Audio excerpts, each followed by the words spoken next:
Donc, comme je disais, bienvenue dans ce webinaire. Ces séries de webinaires, elles s'inscrivent dans la formation Design Thinking Santé, dans laquelle on a à la fois du présentiel, du suivi de MOOC, du coaching et des webinaires, parce que ça me paraissait important de partager des retours d'expérience aussi autres que le mien.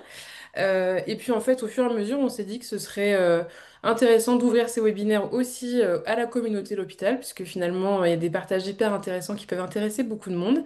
Et donc à chaque fois, on a 1h30 en fait avec les apprenants, bah, on invite aussi pendant la première heure ceux qui veulent à venir écouter la conférence, et on garde une demi-heure entre nous pour pouvoir avoir un temps privilégié un peu de débrief.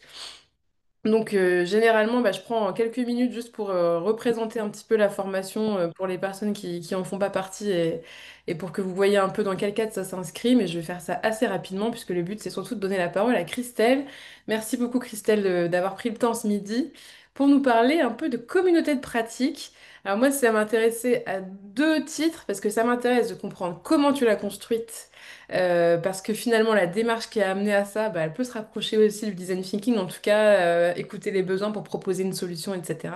Et puis aussi comprendre comment ça fonctionne, parce que je pense que ce serait hyper intéressant aussi que, bah, au sein de la communauté, l'hôpital, où il y a plein de gens intéressés par les questions d'innovation, bah, on ait une certaine communauté de pratique d'innovation santé, ou en tout cas qu'on réfléchisse un peu à ce que ça pourrait vouloir dire.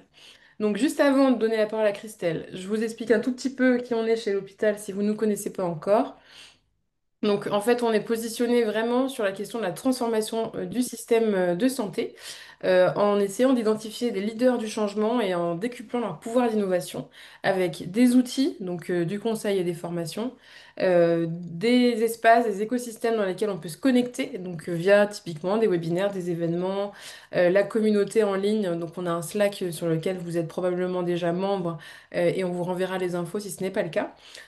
Et puis de l'inspiration, puisque nous, on pense que diffuser des exemples de projets qui ont marché, de personnes qui arrivent à faire bouger les lignes, et ben, c'est aussi du carburant pour garder espoir, pour garder envie de pouvoir faire avancer les choses. Parce qu'on a beaucoup d'actualités assez négatives, on nous dit tout le temps que le système de santé s'écroule, mais en fait, en vérité, il y a aussi plein de choses hyper positives qui se passent sur le terrain, et les partager et les faire connaître, ça nous paraît aussi être hyper impactant. Donc on a déjà travaillé, nous, avec plus de 60 maintenant acteurs de santé de plein de types différents et notamment pas mal d'établissements de santé. On a donc cette communauté, les événements. Donc pour être tenu au courant, il faut tout simplement suivre notre newsletter, mais on en organise régulièrement. Le prochain gros événement, c'est en septembre à Nantes. On refait un Futurathon. Donc on vous propose de passer 2 jours dans le futur et d'imaginer des solutions concrètes qui existeront peut-être en 2040. Voilà, donc si ça vous intéresse, vous pouvez retrouver les infos sur notre site. Et puis il y a donc le Slack que vous pouvez rejoindre si vous n'êtes pas encore dessus, où il y a des gens de partout, donc la moitié qui est une d'Île-de-France, mais toute l'autre moitié qui vient d'un peu partout. Et bien sûr le podcast Les Transformateurs, dans lequel vous pouvez retrouver Christelle, et aussi une cinquantaine d'autres invités. Et donc, la formation Design Thinking Santé, bah, elle s'appuie sur cette méthode qui consiste à vraiment s'appuyer sur le terrain pour comprendre les vrais problèmes des gens, chercher des solutions en intelligence collective et puis les prototyper, les tester. Donc, c'est une manière de réfléchir qui est un peu différente de ce qu'on fait un peu naturellement, on va dire, ou ce qu'on a appris à l'école, où il y a un problème, on trouve la solution, on la met en place et voilà. Là, on va plutôt essayer de s'assurer qu'on a posé la bonne question, qu'on y répond avec les personnes concernées. Et donc, c'est vraiment tout le fond de cette formation qui est vraiment ouverte à tous les acteurs de santé, du médico-social qui ont envie d'innover. Donc, quel que soit le métier, c'est vraiment ouvert, avec un format très hybride pour permettre à chacun de trouver en fait ses disponibilités. Donc, on a vraiment une pédagogie tournée vers les projets concrets, de porter un projet pendant 6 mois en étant entre-temps informé sur la théorie, accompagné. On s'appuie sur notre expertise et sur notre réseau et c'est une formation qui est Calliope et vous retrouvez voilà, rapidement 2 journées de présentiel au début et à la fin. Donc là, typiquement, la promo actuelle, on s'est retrouvé en janvier pour le lancement et on se retrouve la semaine prochaine pour la clôture. Donc vraiment sur 6 mois. Et puis entre-temps, il y a 7 modules avec du MOOC, du coaching individuel où on fait une visio comme ça en direct et des webinaires collectifs comme aujourd'hui. On a un chat qui est ouvert tout le temps, on répond aux questions et on a aussi un petit livret qui reprend tous les éléments clés de la formation sur 40 pages avec aussi des templates à remplir. Donc voilà, ça c'est vraiment un format très mixte où il y a plein de choses dedans, tout simplement parce qu'on a nous-mêmes fait du design thinking pour créer cette formation. Et c'est ça qui nous a semblé répondre vraiment aux besoins des acteurs de santé. Voilà, la prochaine promotion, elle démarre le 9 septembre. Donc les inscriptions vont se terminer là, mi-juillet. Donc si vous êtes intéressé, ben, contactez-nous vite pour avoir plus d'infos et pour pouvoir y participer. La page de pub est finie. Je passe la parole à Christelle. Donc encore une fois, merci Christelle pour ta disponibilité, pour ton temps. Moi, Christelle, c'est une personne que je trouve extrêmement inspirante et que j'ai eu plaisir à inviter déjà dans le podcast, au Lopito, on est monté sur scène, elle a fait pleurer tout le cinéma du MK2. Et donc, je suis vraiment super contente là qu'on puisse refaire un temps d'échange. Et spécifiquement sur ce sujet de la communauté de pratique, parce que bah, Christelle, elle est à l'origine d'une des premières communautés de pratique chez Unicancer, avec vraiment cette volonté de partager, de faire du lien avec les infirmiers sur le terrain, etc. Donc, je vais pas en dire plus parce que c'est toi qui vas nous raconter, Christelle, mais vraiment, je trouvais ça que c'était vraiment intéressant d'avoir ton point de vue et de le partager largement parce que ça peut inspirer aussi bah, beaucoup de monde sur d'autres communautés à lancer, sur d'autres sujets. Et voilà, donc je te laisse nous raconter peut-être un peu, bah, déjà te présenter et nous raconter comment cette communauté a été construite et puis bah, qu'est-ce que c'est qu'une communauté de pratique parce que je pense que on pourrait évidemment s'inspirer de ton expérience pour en créer d'autres. Et je te laisse aussi la main si tu veux partager ton écran. Super, merci beaucoup. Venant de ta part en plus, Aude, c'est quand même très spécial. Tu inspires tellement de personnes qu'en disant que, en me donnant la parole, c'est quand même ce niveau d'exigence qui arrive, quoi. Merci beaucoup aussi de vous prendre le temps de vie à partager là tout de suite et j'espère que ce que je vais vous partager vous inspirera ou en tout cas vous permettra aussi d'aller plus loin. Je vous invite, il y a des livres, enfin je vous citerai deux, trois trucs et puis je le mettrai après, je les enverrai à Aude et puis tu verras ce que tu veux faire avec. Euh, je vais commencer par partager la présentation que j'ai faite, que j'ai faite au CIDIEF à Lausanne parce que c'était le congrès international des infirmiers pour permettre de vous raconter un petit peu cette histoire. Mais avant tout, c'est une histoire. Je vais me présenter d'abord parce que si je me présente, ça me permet aussi de comprendre comment je suis arrivée à cette idée-là. Parce que avant que je vous en parle, ben, moi, je ne connaissais même pas l'existence de communautés. Je suis pas beaucoup sur les. Je suis peu connectée sur les réseaux sociaux à part LinkedIn. Et, euh, et j'ai découvert à quel point il y avait quand même ce besoin qui existait. Mais je vais vous tirer la pelote pour expliquer comment est-ce que je suis arrivée à ce niveau de conclusion. En fait, je suis donc aide-soignante, infirmière de formation, puis manager. J'ai repris une formation au bout de quelques années de faisant fonction de cadre en école de commerce. J'ai pas fait le parcours tout à fait normal, tout simplement parce que je me suis retrouvée vite seule avec des enfants et que j'ai voulu faire une formation qui allait vite, enfin en tout cas qui était hyper performante immédiatement. Et donc c'était un master 2 en école de commerce. Et donc j'ai découvert un peu la notion du commerce, du marketing, mais dans le cadre des établissements de santé. Et même si c'était un peu décalé de ma vie, du travail de tous les jours, ça m'a apporté des concepts. Et ça, c'était une base. Une fois que je suis revenue, j'étais en alternance dans une clinique privée. Je me suis vite rendu compte que c'était bien d'apprendre ça, mais il y avait d'autres choses qui se jouaient. Le fait de travailler en équipe, comment réduire euh, les difficultés vécues au travail en quotidien, comment ne pas être directrice des problèmes, mais plutôt euh, directrice d'équipe de travail, influencer l'ambiance. Eh bien, c'est là où j'ai investi le notion de facteur humain. Je me suis immergée dans l'armée de l'air, aux États-Unis, et j'ai beaucoup appris sur la notion du travail en équipe, la manière dont on allait s'organiser ensemble. C'est comme ça que j'ai tiré la pelote et que je me suis retrouvée à mettre des caméras embarquées sur les patients pour pouvoir améliorer après sur l'ensemble des établissements de santé qui m'ont accueilli le parcours patient vécu, mais c'était un peu tôt. Puis en 2012, on m'a proposé de intégrer un établissement de santé en tant que directrice des soins et dans un établissement de santé de lutte contre le cancer où le soin, la recherche, l'enseignement étaient très liés, ce qui m'a permis de passer à l'épreuve toutes ces belles idées que j'avais imaginées 11 ans à peu près directrice des soins de cet établissement avec à peu près 900 soignants et puis 45 000 patients en file active et avec une organisation 24 heures sur 24 et comment amener ce travail à mieux faire ensemble. Très vite, pour ceux qui connaissent, mais pas que, hein, parce qu'en fait tout le monde se rend à cette évidence-là, la santé s'est accélérée en termes de durée moyenne de séjour dans les hôpitaux et on forçait de constater qu'on était sur très peu de temps à l'hôpital et la plupart du temps à la maison.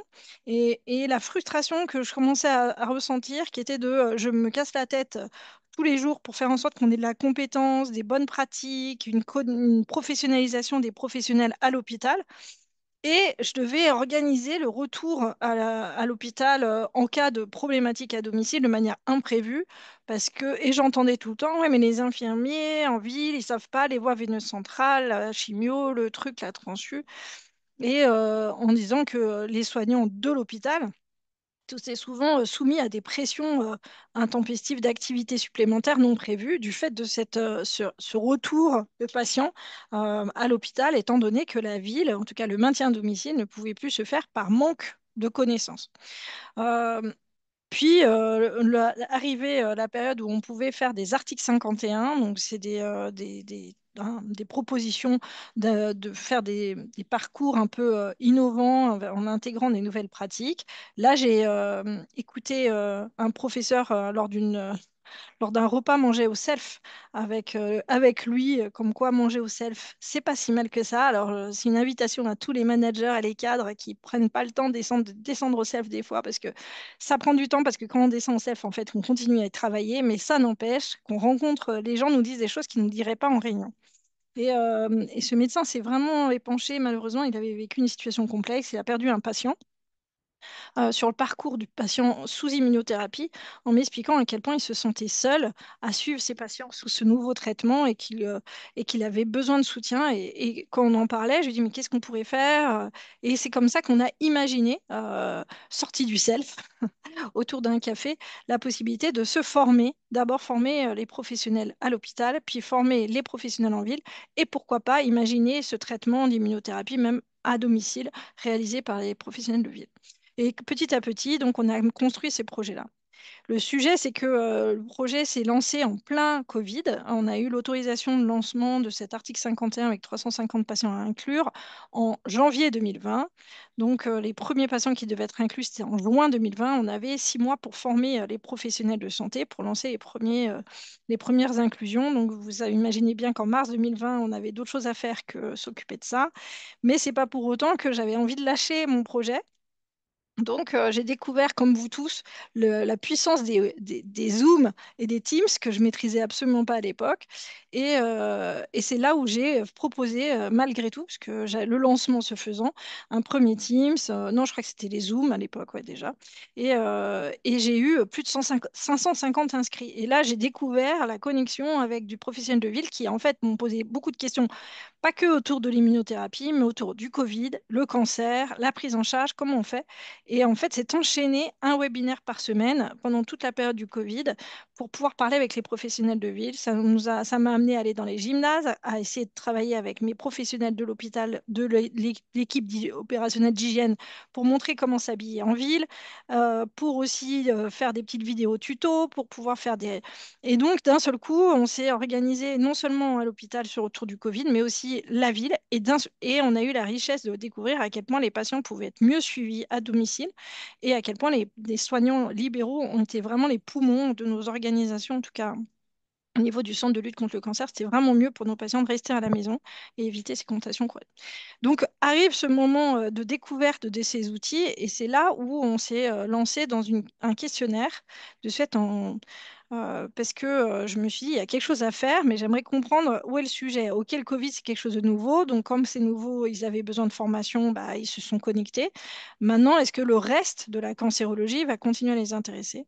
Et donc, on a lancé via des étudiants, tiens, en parlant d'étudiants, je pense que j'aime bien travailler avec les étudiants, un questionnaire en France auprès de plus de 1000 infirmiers libéraux qui ont répondu. Il y a plus de 1000 infirmiers libéraux qui ont répondu en moins de 3 semaines sur la question de la formation.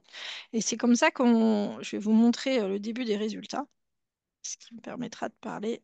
avec un soutien. Hop là. Si je parle trop vite, vous me le dites, hein, parce que j'ai une tendance à parler trop vite. Je vais ralentir un peu le rythme. Hop là. Et puis, C'est mieux. n'hésitez pas aussi à poser des questions dans le chat si vous en avez au fur et à mesure. Ouais, Je les parfait, fais c'est très bien. passer à Christine. Merci. Merci, Aude. Donc voilà, donc on arrive à ce questionnaire et puis là, ils nous répondent en 2020, 21, donc un an après, je sors la tête de l'eau comme tout le monde. Ils nous disent, on a effectivement dans 40% déjà exercé dans un service de cancérologie, sauf que ça veut dire que euh, plus de 60% n'ont jamais, jamais, jamais travaillé en cancérologie. C'est 30% de leur fil actif qui sont des patients atteints de cancer. Donc ça, on l'a revu même dans d'autres questionnaires, sur les médecins, sur les pharmaciens de ville.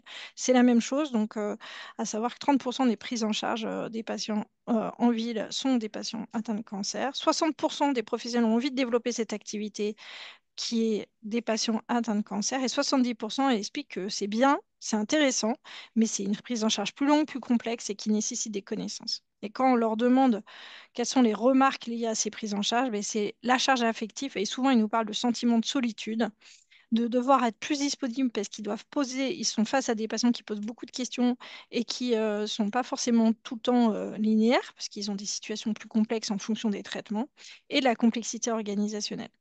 Et ce qui nous a le plus impacté, c'était les moyens utilisés pour avoir accès aux connaissances et compétences. Et là, c'était Google qui était le premier, les premières réponses. On a fait plusieurs fois l'essai. Et après, c'était appel à un ami. Et après, les réseaux sociaux, type WhatsApp, les boucles Facebook, WhatsApp. Et seulement après, en dessous de 30%, la formation continue. Donc, force est de constater qu'il y en avait un sujet, nous, Unicancer, c'est là où je suis allée chercher la Fédération Unicancer pour leur dire, ben, on a un projet, mais qui, malheureusement, si on n'y va pas, elle a besoin d'être partagée et nationale.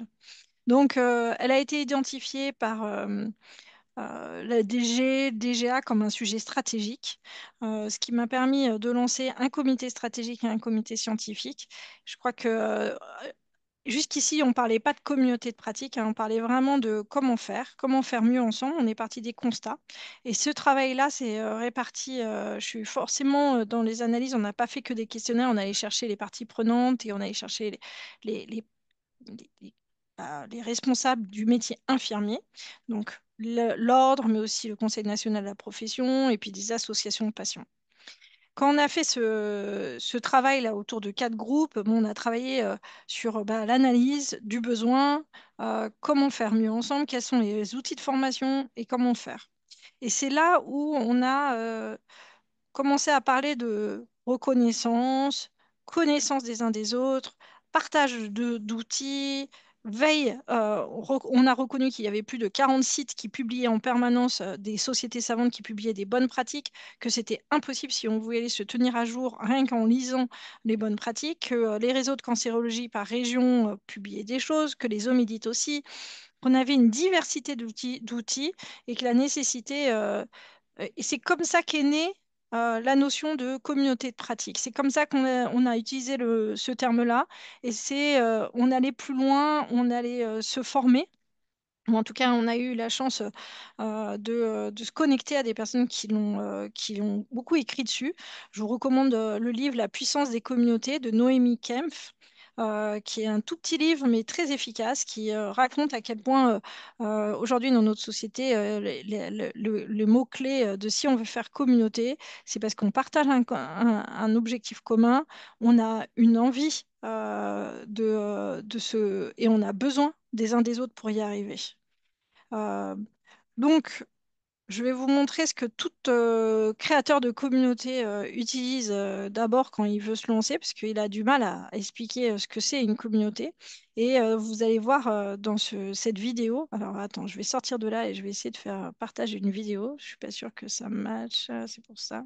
J'arrête le partage et je vais repartager directement la vidéo que j'ai préparée pour vous. Et je vais la commenter en direct, comme ça, vous allez comprendre pourquoi je vous la partage. C'est une vidéo qui se partage très souvent quand est-ce qu'on veut commencer à réfléchir à une communauté. Là, partager l'audio. Ok.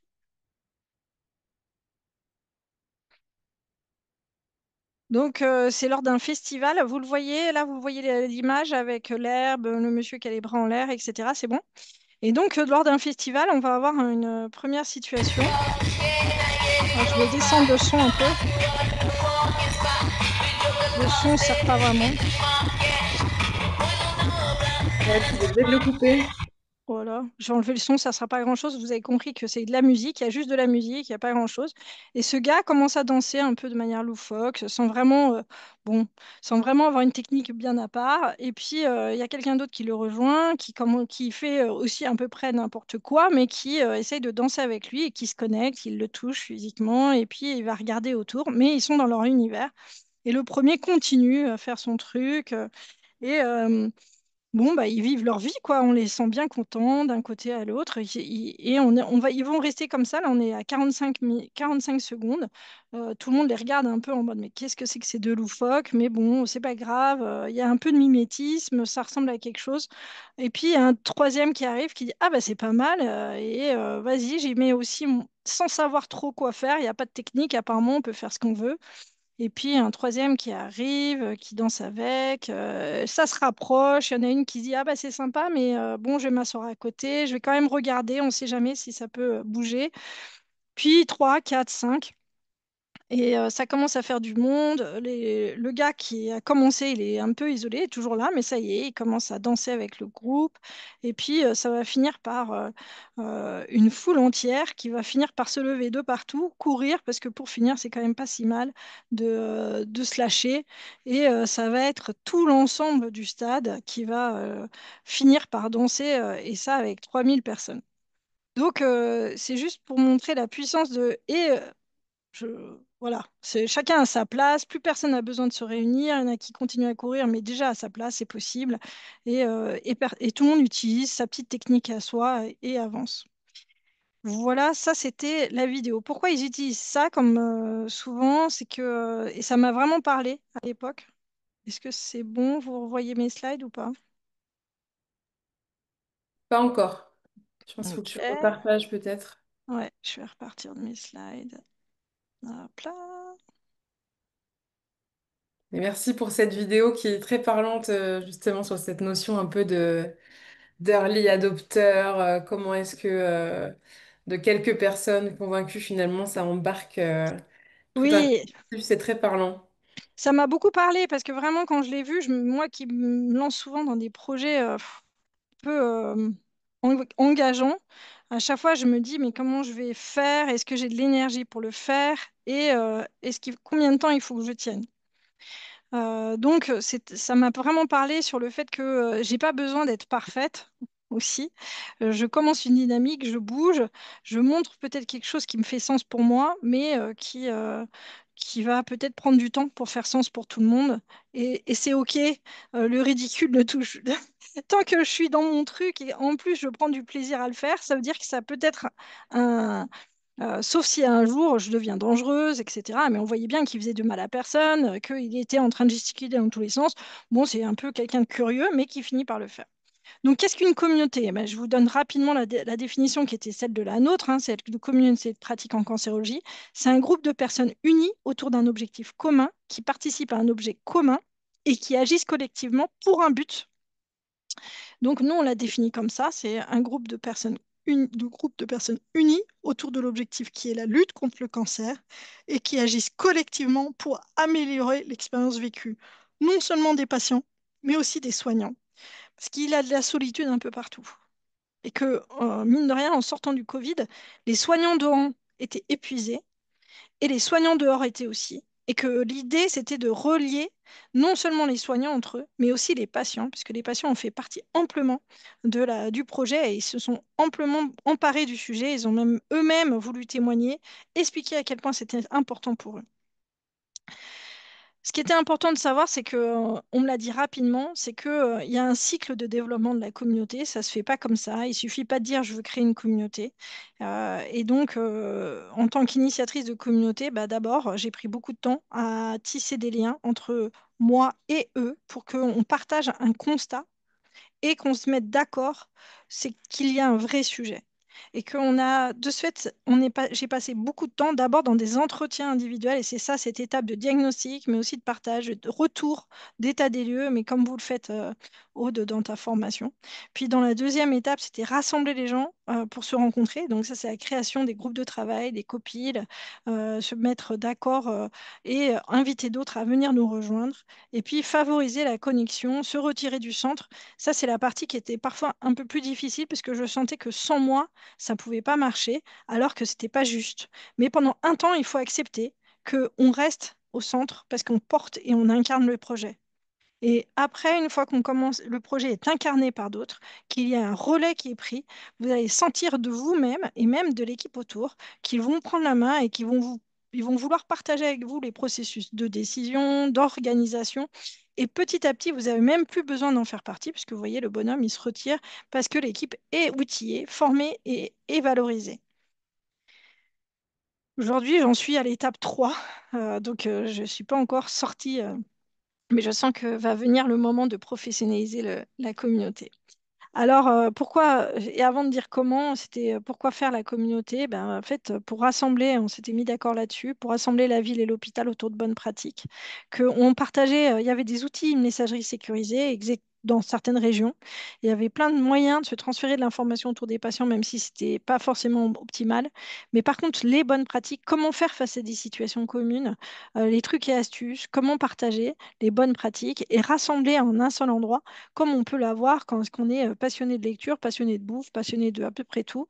Il existe des communautés, des fervents détenteurs, voilà, les passionnés de fourmis, et ben, ils vont trouver tout ce qu'il y a autour des fourmis ou des abeilles. Et je trouvais qu'en tant que soignant, bah, on était moins outillés que des apiculteurs, par exemple, qui veulent créer leur ruche. Et tandis que nous, bah, en tant que soignants, on est censé travailler les uns avec les autres. Et c'est pour finir souvent entre hôpital, dans l'hôpital, et chacun pour soi à la ville, même s'il y a des organisations qui se font. Et donc, pour créer du lien, rompre le sentiment d'isolement et trouver un nouveau relais, des informations clés face aux prises en charge difficiles et être mieux informé. Donc, on a créé, formalisé, et ça, c'était ce qui n'était pas simple, c'est qu'au début, il a fallu que je trouve un binôme. Donc, j'ai trouvé un binôme qui était un expert dans le domaine, qui a pu, au début, formaliser et être garant que le sujet est légitime et en plus scientifiquement prouvé. Parce que c'est comme ça qu'on a animé les comités scientifiques, parce qu'il fallait quand même que l'on passe par une- qu'on soit pas qu'on soit fiable, que ce que l'on allait mettre dans cette communauté, ce soit vraiment organisé, régulé et sécurisé. Donc on est parti de l'expertise à l'expérience de toutes les personnes concernées. On a essayé de comprendre les pratiques du quotidien, reconnaître et renforcer ce qu'est le rôle d'une infirmier aussi bien en ville qu'à l'hôpital et embarquer tous les professionnels derrière. Et c'est comme ça qu'en 2023, on a fait un cahier des charges. On a Unicancer avec Méridit Santé a créé un partenariat. Parce que dans un premier temps, on s'est dit qu'on pouvait peut-être créer un site internet, mais le coût était très important. Et que pour finir, on avait des professionnels du domaine qui avaient sûrement une expertise et déjà des acteurs de santé sur la communauté, sur leur outil. Et que sûrement, étant donné que nous, notre communauté externe n'a que 30% de son activité en cancérologie, si on faisait un outil ou une plateforme qui était dédiée à la cancérologie, ça veut dire que demain, il devrait en avoir un pour la neuro ou la néphro, par exemple pour l'insuffisance rénale, un autre pour l'insuffisance cardiaque, un autre pour le diabète, un autre. Et donc, on s'est dit que c'était sûrement pas, il fallait travailler sur une plateforme qui avait déjà d'autres domaines et qui pouvait savoir développer des communautés de pratique. Et dans cette communauté de pratique, ben, ce qu'on voulait, c'était pouvoir y retrouver les outils. Je vais vous la montrer. On a écrit les gros blocs que l'on voulait, qu'est-ce qui était important, en lien avec beaucoup, beaucoup de questionnaires. On a interrogé très souvent, on avait des questionnaires en ligne pour les professionnels de l'hôpital comme pour dehors, parce que l'idée, c'était de rassembler ces deux univers, qu'on ait des objets, des outils communs qui les rassemblent et pas des qui servent l'un ou qui ne servent pas l'autre. Donc, il y a eu la question de on veut pouvoir échanger, poser des questions et qu'on nous réponde. On veut pouvoir avoir des webinaires ouverts à tous, qui est accessible à tous. On veut avoir des rencontres physiques et on veut avoir des ressources. C'est vraiment le socle de base qui est on veut avoir des ressources, mais pas à pléthore, mais des ressources en lien avec les thématiques qu'on va décliner sur chaque mois. On veut avoir de la rencontre vraiment physique, on ne veut pas avoir que du dématérialisé. Donc, on a déployé en 2023 sur 2 centres. Ça, c'était mon idée, mais avec l'aide aussi de ce comité scientifique. C'était pas de l'essayer que dans une région où moi-même je travaille, où j'ai déjà beaucoup travaillé avec la ville, mais avec notre région qui travaille avec la ville, mais différemment, avec d'autres outils. Donc, c'est Normandie qui s'est lancée avec Becquerel. Puis, ça a permis de lancer sur 200 professionnels. C'était ça l'objectif, de tester avec 200 professionnels, faire des questionnaires, avoir une approche très ouverte et libre. Et puis, on a donné envie de suite à un déploiement en 2024 à 7 autres centres. On a fait tout, région par région, puisque comme on embarque toutes les parties prenantes, c'est-à-dire les réseaux de cancérologie, l'ordre par région, l'Omédite, etc., bah, quand on a un centre par région, ça va, mais quand on en a trois, comme en PACA, bah, il fallait lancer les 3 centres en même temps, en tout cas avec les mêmes parties prenantes. Puis Occitanie, il y en avait deux, et c'est ce qu'on a fait. Aujourd'hui, la communauté, eh bien, on est à peu près bientôt 800 membres. On a augmenté de 62% entre 2024 et 2025. On a plus de 80 ressources. C'est pas énorme, hein, vous voyez, ressources mises en ligne, mais qui ont été téléchargées plus de 1000 fois. L'idée, c'est pas d'en avoir trop, mais d'avoir les plus pertinentes en regard des webinaires.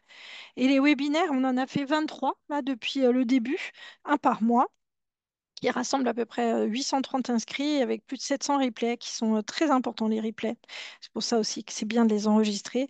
On a des thématiques où à chaque fois j'essaye de faire des choses qui sont un peu moins pratico-pratiques, mais je sens qu'on est vraiment dans le pratico-pratique. C'est quoi les bonnes prises en charge, les bonnes pratiques sur un pipeline, qu'est-ce qu'une chambre implantable à domicile, comment le faire, ou le suivi en immunothérapie. Une Forcément, on question, a... Ouais, j'ai une question pour toi, je t'interromps une seconde parce que je t'en prie. quand tu parles des ressources, ça prend quelle forme aujourd'hui, une ressource? Ouais, je vais vous montrer. Bah, je vais passer sur la communauté. Je pense que c'est plus simple. Hop, hop là.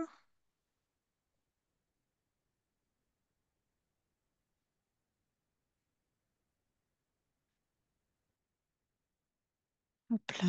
Je vais vous montrer tout de suite parce qu'en fait, il a fallu quand même afficher et rechercher une animation communauté. C'était aussi ça qui est important, hein, c'est que on a donné donc ici nous sommes sur la communauté de pratique sur pardon Meridit qui a un focus sur les communautés. Donc nous on a créé la communauté de pratique en cancérologie par Unicancer.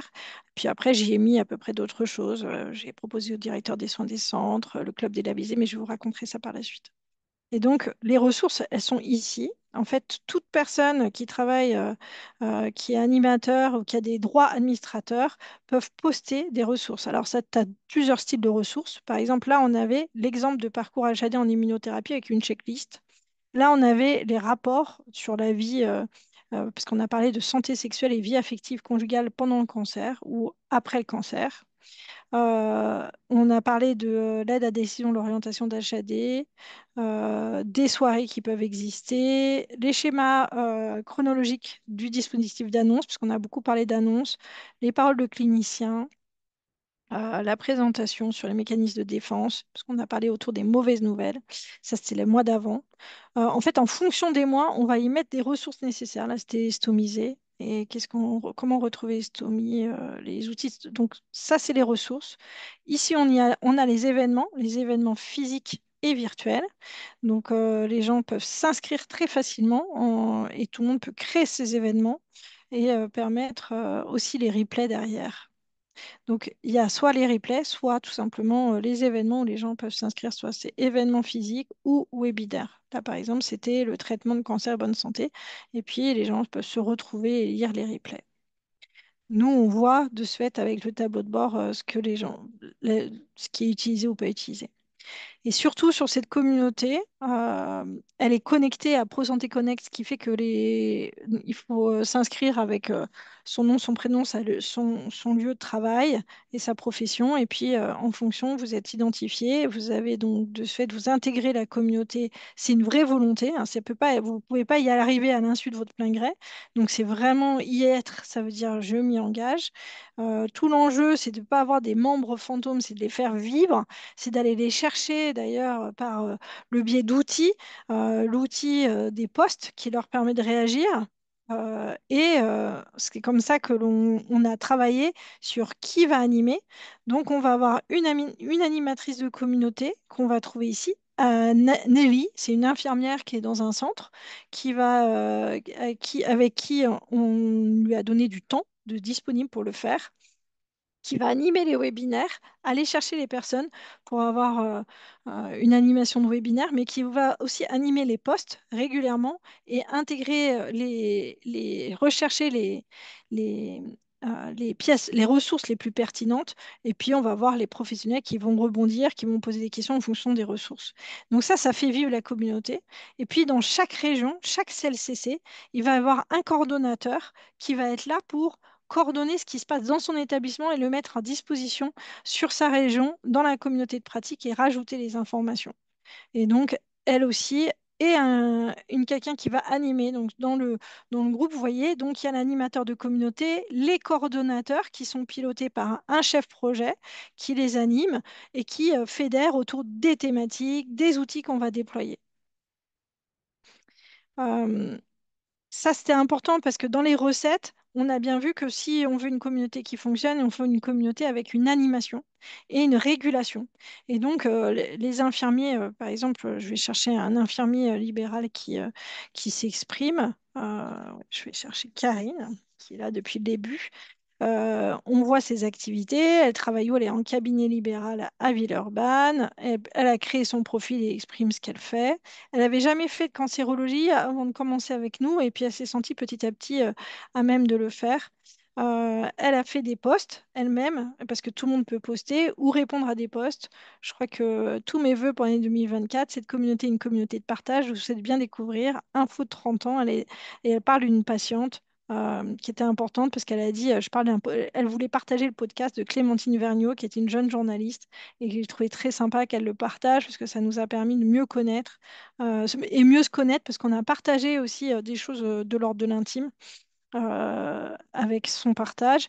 Puis on a parlé aussi d'erreurs, parce que moi j'ai partagé ici, je crois, j'ai partagé ce que j'avais pu faire aussi, comment les choses se sont passées autour de l'erreur que j'avais réalisée. Puis là, ça a permis aux soignants aussi d'en parler. Ils ont posé des choses, on en a beaucoup parlé des sujets d'erreur, et c'est comme ça qu'on est allé plus loin dans la pratique en se disant, bah, il y a un sujet sur les événements désirables, comment les mettre en œuvre et comment créer des classes des CREX, d'ailleurs avec la ville sur les erreurs. Donc ça, c'est une communauté de pratique. Vous l'avez ici. Je pense qu'on a 3 4 membres par jour en plus, de manière assez naturelle qui arrivent. On a de ce fait des thématiques qui sont prévues longtemps à l'avance. On a une thématique où il y a la ligne hein, éditoriale, mais c'est pas pour autant que les gens la lisent. Et donc, c'est pour ça qu'on tient ici à jour. Et puis, on allait plus loin parce qu'on a voulu créer un label pour les infirmiers libéraux, et ce qui permettait aux infirmiers libéraux, c'était un peu le penchant de, OK, on ouvre une communauté de pratique qui est gratuite, ouverte à tous, et puis ceux qui veulent aller plus loin, se professionnaliser, eh bien, ils vont avoir un label, et c'est comme ça qu'on a montré obtenir son label en 30 minutes. C'est une déclaration en ligne qui permet d'aller jusque la reconnaissance en tant qu'infirmier labellisé Unicancer. Et il se retrouve ici dans un club des labellisés. Donc, il y a 120 membres, on n'est plus du tout sur le même nombre.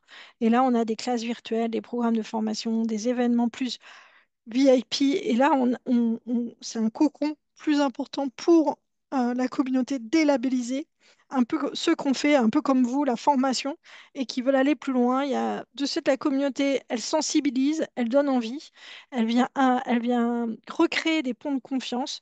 Et puis le club, il est un peu pour ceux qui sont allés plus loin, qui veulent continuer à se former et avec lesquels on va faire des modules d'actualisation de connaissances et un abonnement, c'est à 15 euros par mois. Ou si le partage avec des collègues, ça peut aller jusqu'à 5 euros par mois partagé avec des collègues. Un peu comme l'abonnement Netflix, quoi. Ou, bon, à l'époque. Voilà, ça c'était les grands ingrédients de la communauté. Je peux vous dire que ça nécessite une remise en question permanente parce que c'est aussi parfois en fonction de la temporalité, en fonction des envies, en fonction de tous. Bah, il faut qu'un animateur de communauté soit soutenu, que les coordonnateurs sur les territoires soient soutenus, qu'ils aillent engager, qu'ils aillent créer des événements. Les professionnels de santé nous attendent pas, ils ont plein d'autres choses à faire et il faut donc de ce fait avoir une valeur forte ajoutée et l'afficher réellement pour que ce soit un outil qui leur fait du bien. Je vais m'arrêter là pour répondre aux questions. Merci beaucoup Christelle, hyper clair, hyper intéressant. Je vais ouais, proposer aux personnes connectées, si elles veulent poser des questions, de lever la main et là vous pouvez peut-être allumer vos micros quand vous souhaitez poser une question. On a un petit quart d'heure et on a beaucoup de chance d'avoir Christelle avec nous, donc profitez-en. Ah oui, tu as trouvé le livre. Ah bah super, ouais. C'est le livre Le Et quand pouvoir tu des l'as donné, communautés. je l'ai mis du coup dans le chat au Super. passage.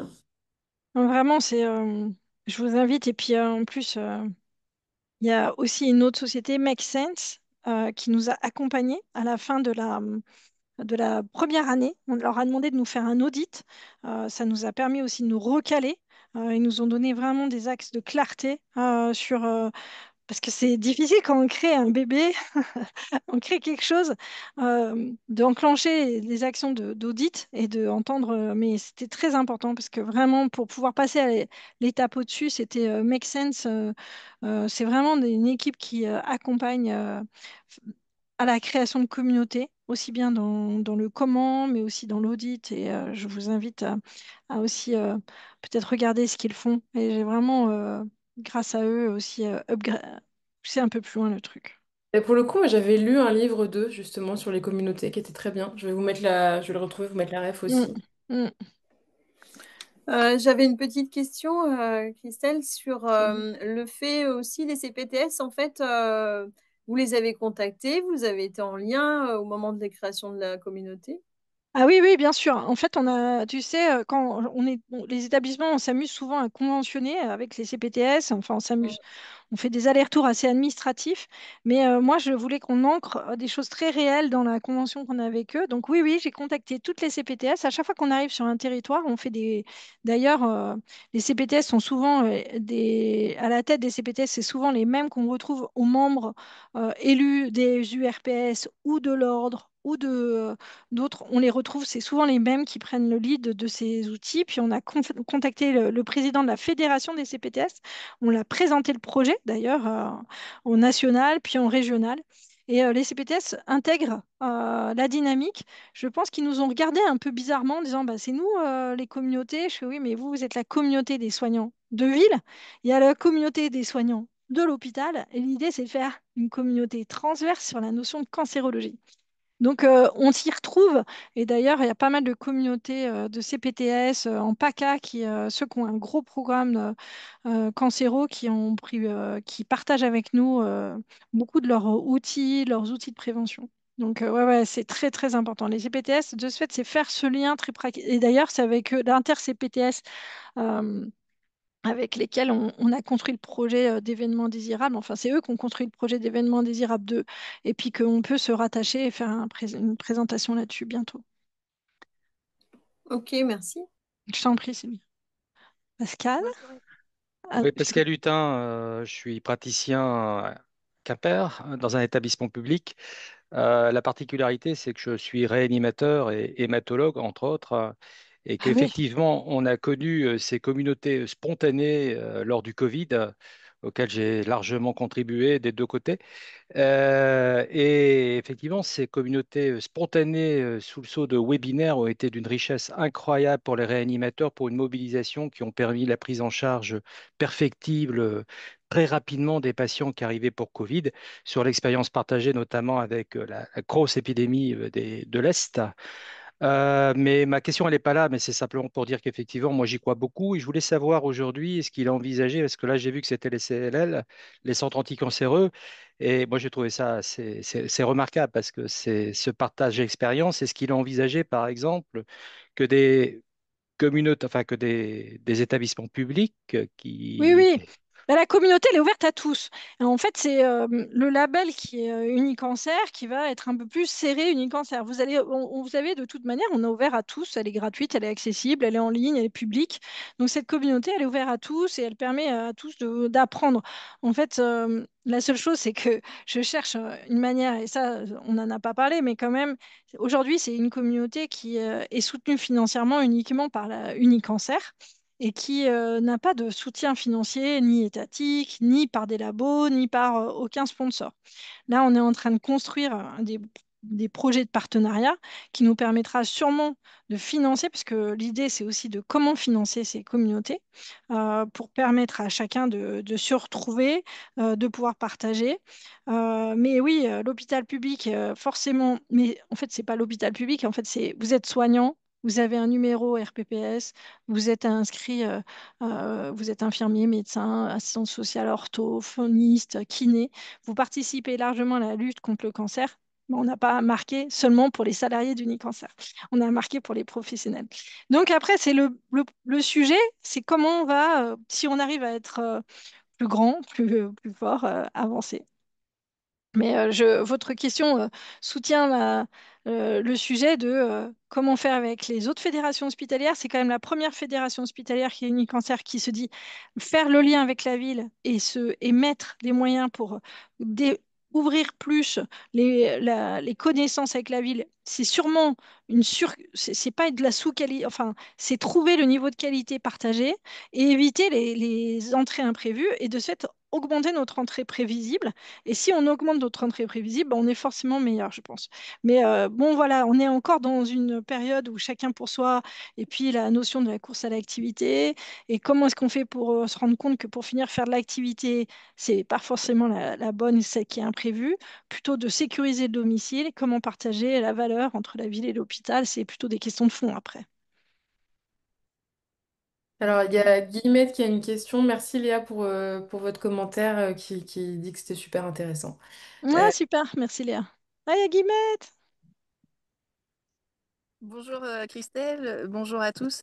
Merci pour cette présentation.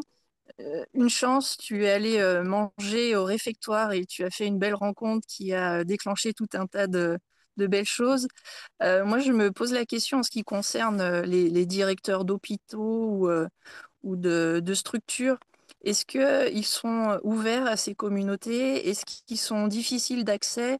Est-ce qu'il y a des formations spécifiques pour eux, pour les aider à aller auprès des professionnels de santé? Puis, aujourd'hui, le constat, c'est que, de mon point de vue, il y a encore des grosses barrières entre la direction qui pilote le navire et puis mais les matelots au bord des bateaux qui eux, font tout le petit travail pour faire avancer les choses. Est-ce qu'il y a cette ouverture? Est-ce que tu vois des choses améliorées depuis que tu as mis en place cette communauté ou ça reste difficile? C'est une bonne question, Guillemette. Après, moi, je vois toujours le verre à moitié plein, voire vachement plein. Alors, je crois que quand même, c'est la théorie des petits pas. On acculture un univers où déjà entre nous, et je peux te dire, avant de parler des directeurs, c'est déjà entre soignants. Le soignant de ville et de l'hôpital, il y a un climat de défiance ou de méconnaissance et un discours et un langage qui n'est pas commun. Et donc, en fait, je me suis dit, comment donner envie à des dirigeants d'investir des relations où les gens n'ont déjà pas très envie d'en avoir. Tu vois, et c'était un peu l'idée, c'était d'abord de prouver qu'il y a la richesse dans la relation entre ces deux univers. Et une fois qu'on a commencé à montrer qu'il y avait de la richesse, je t'avoue que la certification, d'ailleurs, je suis en pleine certification cette semaine. Je crois que la communauté de pratique fait tabac parce qu'en fait, tout le monde en parle dans l'établissement aux experts visiteurs qui connaissent pas, qui disent ah bon, mais en fait, on peut partager même des événements indésirables qui viennent de la ville et qui discuter avec du fait parce que l'hôpital fait des prescriptions qui ne sont pas adaptées. Comment on fait? Et je crois que c'est deux univers qui doivent se retrouver par le biais aussi de contraintes qui ne sont pas les mêmes, mais qui sont levées. Et l'hôpital, le directeur, je peux te dire que quand une certification se passe bien, parce qu'aussi ces communautés viennent aider, viennent soutenir une dynamique gestion des risques pour finir, bah, ça aide quand même. Et puis, si en plus je peux diminuer les événements désirables, les retours imprévus, et puis augmenter la file active, parce que de ce fait, j'ai quand même plus de visibilité sur mon territoire. Les professionnels de ville, quand ils vont avoir une suspicion de patient qui a un cancer, ils vont se dire, ah, mais je connais déjà un tel, le chemin sera plus facile pour nous envoyer des patients, peut-être.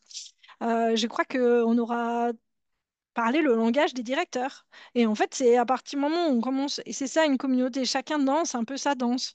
Et chacun après va se dire, bah, il y a du plaisir à danser ensemble, mais chacun sa danse, chacun ses envies. C'est ouais, la théorie des petits pas et d'apprendre à se parler. Capucine, Capucine.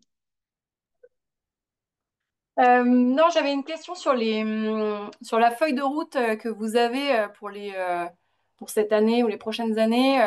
Est-ce que tu parlais de professionnalisation? Est-ce que ça va passer par la labellisation de d'autres spécialités enfin voilà, la feuille de route que vous Bah avez. oui, en fait, je me suis vite confrontée au fait que faire un label pour des professionnels de santé soumis à ordre, avec des diplômes conditionnés, il fallait sûrement travailler au niveau national.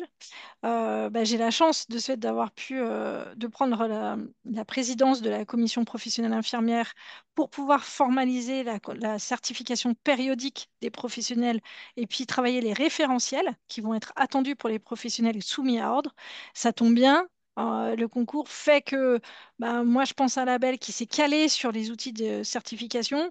Maintenant, je suis au niveau bah, de l'État avec la DGOS et les autres professions soumises à ordre pour structurer la certification.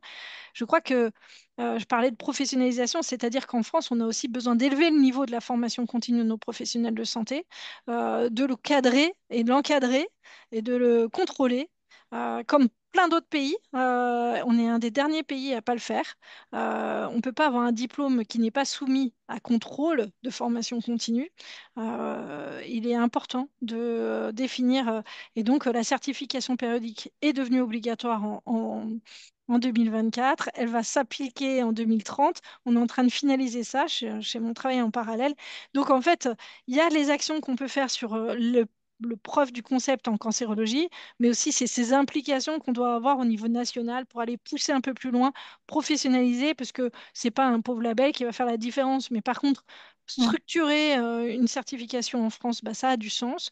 Le rendre encore plus et puis, de l'autre côté, bah, chercher des partenaires fiables aussi pour financer bah, cette communauté, parce qu'elle ne peut pas être au petit bonheur la chance. Et puis, en parler, essayer de trouver le bon format des partenaires, faire des événements qui sont impactants, où d'un seul coup, la communauté aussi se retrouve.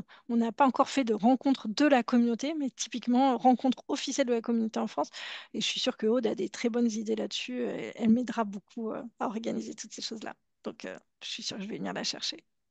Avec plaisir, et puis je suis sûre qu'il y a pas mal de gens connectés là tout de suite qui ont plein de bonnes idées aussi, et que c'est aussi tout le principe, c'est qu'on puisse échanger nos idées, et c'est aussi comme ça qu'on fait communauté. En tout cas, en attendant, si vous voulez échanger sur le Slack, il est là pour ça, et clairement, par rapport aux conseils que tu donnes, en ce moment, il manque d'animation, ce Slack. J'ai eu avant une personne qui était dédiée à ça, et ça a changé, et bon, c'est des réflexions Ah qu'on a. oui, ouais, c'est la vie, Comment hein. C'est pas si comment la simple, relancer? la personnalisation Ah, c'est cool, ouais. Ouais, de ouais. l'animation. Et attention de faire tout en même temps. Moi, typiquement, je ne me suis pas mis dans l'animation. Je me serais cramée. Il faut faire très attention à celui qui initie la communauté. Il peut pas être l'animateur. Il peut pas non plus être celui qui va organiser.